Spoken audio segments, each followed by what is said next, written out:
Hi everyone. आज इस video में हम लोग जानेंगे कि चिड़िया या जानवर यानी कि एनिमल्स या बर्ड्स या इंसेक्ट्स की बात करें, वो कहाँ रहते हैं और वो जहाँ रहते हैं उनका जो घर होता है उसको इंग्लिश में क्या कहते हैं। देखो, सबसे पहले जो है वो है बर्ड। ठीक है, बर्ड का मतलब क्या होता है? चिड़िया। ओके, तो चिड़िया कहाँ रहती है? सिंपल सा, चिड़िया घोंसले में रहती है और इस घोंसले को हम इंग्लिश में बोलते हैं नेस्ट। क्या बोलते हैं? नेस्ट। तो ये फोटो देख लीजिए, इस तरीके का नेस्ट होता है। तो बर्ड कहाँ रहती है? घोंसले में, जिसको इंग्लिश में कहते हैं नेस्ट। नेक्स्ट है हमारा डॉग। ठीक है, डॉग मतलब कुत्ता, सबको पता है। बट ये जो कुत्ते का घर होता है, जो कुत्ते जहाँ रहते हैं, उसको इंग्लिश में क्या कहते हैं? तो उसको बोलते हैं केनल। ठीक है, उसको बोलते हैं केनल। और केनल का मतलब होता है छोटा कुत्ता का घर, यानी कुत्ते का जो बच्चा होता है उसका जो घर होता है उसे इंग्लिश में कहते हैं केनल। ठीक है, नेक्स्ट देखते हैं हम लोग। तो नेक्स्ट है हमारा मॉन्की। यहाँ पे देखिएगा, मंकी मतलब होता है बंदर। ठीक है, और ये बंदर रहता कहाँ है? तो बंदर रहता है पेड़ पर। तो इस पेड़ को इंग्लिश में क्या कहते हैं? इंग्लिश में कहते हैं ट्री। और बंदर कहाँ रहता है? तो आप जान गए कि बंदर रहता है पेड़ पे। तो पेड़ की इंग्लिश क्या होती है?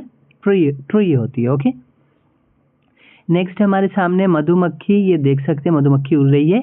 तो मधुमक्खी को इंग्लिश में क्या कहते हैं? मधुमक्खी को इंग्लिश में कहते हैं बी डबल ई बी। क्या कहते हैं? बी। और बी का मतलब होता है मधुमक्खी। लेकिन ये जो मधुमक्खी जिसमें रहती है, जो इसका घर होता है, उसको क्या बोलते हैं? उसको कहते हैं, हिंदी में कहते हैं मधुमक्खी का छत्ता। ठीक है, लेकिन अगर इंग्लिश में बात करेंगे तो मधुमक्खी के रहने की जगह यानी कि मधुमक्खी के घर को कहते हैं बीहाइव। क्या बोलते हैं? बीहाइव। ठीक है, तो ये समझ में आ गया कि मधुमक्खी जिस घर में रहती है उसको इंग्लिश में क्या कहते हैं? उसको इंग्लिश में कहते हैं बीहाइव, यानी कि मधुमक्खी का छत्ता। ओके, अब आइए नेक्स्ट देखते हैं। अब देखो, यहाँ पे हॉर्स है। हॉर्स का सबको पता है कि हॉर्स मतलब होता है घोड़ा। ठीक है, यहाँ पे फोटो भी आप देख रहे हो। तो horse, HORS, horse. Horse means घोड़ा। लेकिन ये घोड़ा जिसमें रहता है, इसके जो रहने की जगह होती है उसको बोलते हैं अस्तबल। ठीक है, ऐसे हिंदी में अस्तबल कहते हैं। और अस्तबल का मतलब होता है कि वो जगह जहाँ कौन रहता है? घोड़े रहते हैं। तो घोड़े के रहने की जगह को हम बोलते हैं अस्तबल। ठीक है, नेक्स्ट है हमारा एंट।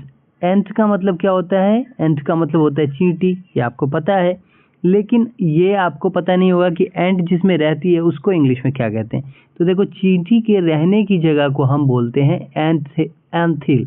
ठीक है, या एंथिल बोलेंगे। ठीक है, तो ये चींटी के रहने की जगह हो गई।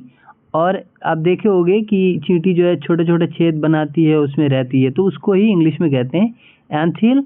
और चींटियों के रहने की जगह को यहाँ पे हम देख लिए कि एंथिल। ठीक है, अब देखिए नेक्स्ट है हमारा माउस। ठीक है, तो माउस मतलब क्या होता है? ये कंप्यूटर वाला माउस नहीं है, ये चूहा है। चूहा को भी इंग्लिश में क्या कहते हैं?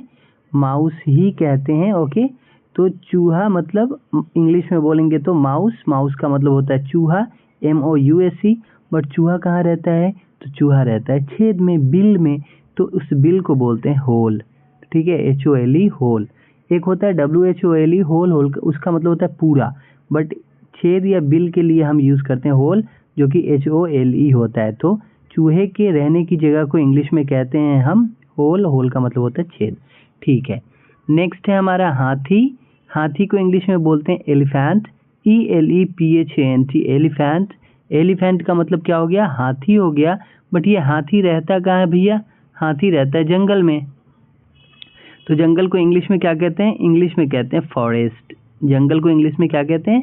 इंग्लिश में कहते हैं फॉरेस्ट। और ये जंगल जो है वो हाथी के रहने की जगह होती है। तो कोई हमसे पूछेगा हाथी के इंग्लिश, तो एलिफेंट। और हाथी रहता कहाँ है? तो जंगल में, यानी कि hathi lives in the forest. Clear? अब नेक्स्ट देखते हैं हम लोग। अब देखिए, यहाँ पे पांडा से शुरू करेंगे। पांडा आप जानते हो, तो पांडा को पांडा कहते हैं। और पांडा कहाँ रहता है? तो पांडा रहता है बैम्बो ट्री पर। तो बैम्बो का मतलब होता है बांस। ठीक है, और बांस का पेड़ बोलेंगे तो पूरा बोलेंगे बैम्बो ट्री। क्लियर? तो बैम्बो ट्री मतलब बांस का पेड़। और ये रहने की जगह किसकी है? पांडा की। ठीक है, अब अपने गांव में नहीं खोजना कि अरे यार पांडा तो है नहीं। नेक्स्ट देखिए स्पाइडर, SPIDER। स्पाइडर, स्पाइडर का मतलब मकड़ी, ना कि स्पाइडरमैन को खोजोगे। तो यहाँ पे स्पाइडर का मतलब क्या होता है? मकड़ी होता है। स्पाइडर का मतलब हो गया मकड़ी। लेकिन मकड़ी रहती कहाँ है? तो मकड़ी रहती है जाल में, हमने देखा है। ठीक है, तो उस जाल को इंग्लिश में क्या कहते हैं? इंग्लिश में कहते हैं WEB, वेब। वेब का मतलब होता है जाल, बट इस वेब का क्या मतलब हुआ कि वो जगह जहाँ मकड़ी रहती है, यानी मकड़ी के रहने की जगह को इंग्लिश में कहेंगे हम वेब। क्या कहेंगे? वेब कहेंगे। क्लियर? अब देखिए cat, CAT, cat, cat means billi, but बिल्ली के रहने की जगह को इंग्लिश में क्या बोलेंगे? बिल्ली के घर को बोलेंगे कैटरी। ठीक है, CATTERY, कैटरी। नेक्स्ट है हमारा लायन। लायन का मतलब होता है शेर। ठीक है, LION, लायन। लायन का मतलब होता है क्या? शेर। शेर को आप जानते हो, बट ये शेर रहता कहाँ है? तो शेर रहता है गुफा में। शेर कहाँ रहता है? गुफा में। और गुफा को इंग्लिश में क्या कहते हैं? इंग्लिश में कहते हैं डेन। तो अगर कोई हमसे पूछेगा शेर के रहने की जगह इंग्लिश में बोलना है तो क्या बोलेंगे? इंग्लिश में बोलेंगे डेन। तो डेन मतलब क्या होता है? गुफा। ठीक है, तो शेर के रहने की जगह डेन। डेन मतलब गुफा। ठीक है, तो गुफा या डेन, अगर डेन बोलेंगे तो इंग्लिश में शेर के रहने की जगह हो गई, हिंदी में बोलेंगे तो हम बोलेंगे गुफा। तो अब बस इतना ही रखते हैं। वीडियो अच्छा लगा तो लाइक ज़रूर कीजिएगा, नए हैं तो चैनल को सब्सक्राइब करके बेल आइकन को दबा दीजिए। मिलते हैं नेक्स्ट वीडियो में, तब तक के लिए bye bye. Thanks for watching.